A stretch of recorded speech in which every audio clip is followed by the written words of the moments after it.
उनका प्यार और फिक्र हमेशा मेरे साथ रहता है। भूषण ज्वेलर्स, अनमोल रिश्तों के लिए।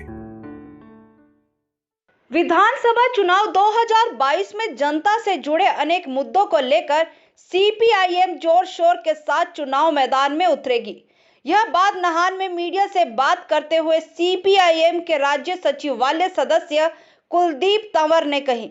नाहन में सीपीआईएम की एक बैठक आयोजित हुई, जिसमें मुख्य रूप से आगामी विधानसभा चुनाव को लेकर पार्टी द्वारा रणनीति तैयार की गई। मीडिया से बात करते हुए कुलदीप तंवर ने कहा कि केंद्र व राज्य सरकार हर मुद्दे पर विफल रही है। हाल में किसान आंदोलन ने केंद्र सरकार को झुकने पर मजबूर कर दिया और आखिरकार कृषि कानून को रद्द करना पड़ा है। कुलदीप तंवर ने कहा कि केंद्र सरकार द्वारा निजीकरण को बढ़ावा दिया जा रहा है, जिससे देश में बेरोजगारी को बढ़ रही है। वहीं उन्होंने यह भी कहा, सोची समझी साजिश के तहत देश व प्रदेश में लोगों को बांटने की कोशिश भी की जा रही है।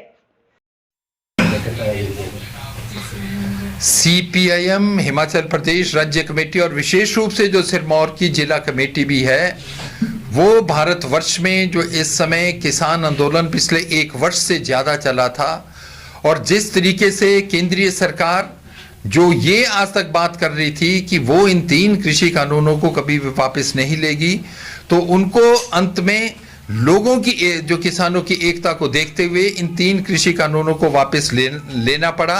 उसके लिए उन्हें बहुत बहुत बधाई देती है।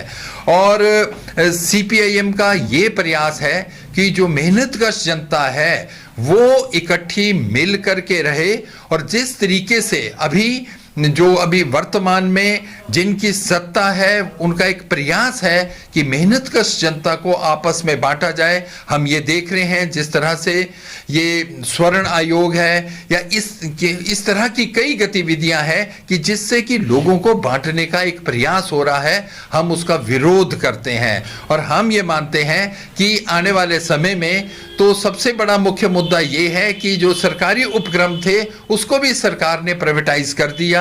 सरकार के अंदर कोई बहुत कम नौकरियां हैं और जो नौकरियां हैं वो भी कॉन्ट्रैक्ट पे या आउटसोर्स बेसिस के ऊपर है।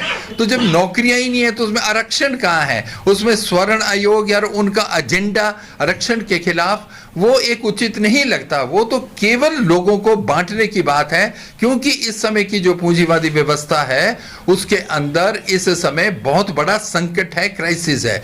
तो सीपीआईएम ने इन सब चीजों का आकलन करते हुए अभी ये तय किया है कि हिमाचल प्रदेश में जो सीपीआईएम का विधानसभा के अंदर एक रोल रहा है केवल एक एमएलए के माध्यम से, 2022 का जो चुनाव होगा तो सीपीएम का प्रयास रहेगा कि जितनी एक उनकी ताकत है, लोगों के एक आम मुद्दे हैं जिनको किसी भी पॉलिटिकल पार्टी के द्वारा नहीं उठाया जा रहा, उन मुद्दों को एक उठाते हुए उनके ऊपर एक दबाव बनाते हुए सरकार पे उनको हासिल करते हुए, और जैसे सिरमौर में विशेष रूप से जो धान की अभी बिक्री जो होनी चाहिए थी अनाज मंडियों के माध्यम से और खरीद होनी चाहिए थी वो नहीं हुई है। ये बहुत एक मुख्य मुद्दा यहाँ पर रहा है। और जिस तरह से यहाँ पर अदरक, लहसुन और टमाटर की पिटाई हुई है उनके किसानों की, इन सभी मुद्दों को लेते हुए और विशेष रूप से यहाँ का जो बेरोजगार 60,000 यहाँ पर जो लोग हैं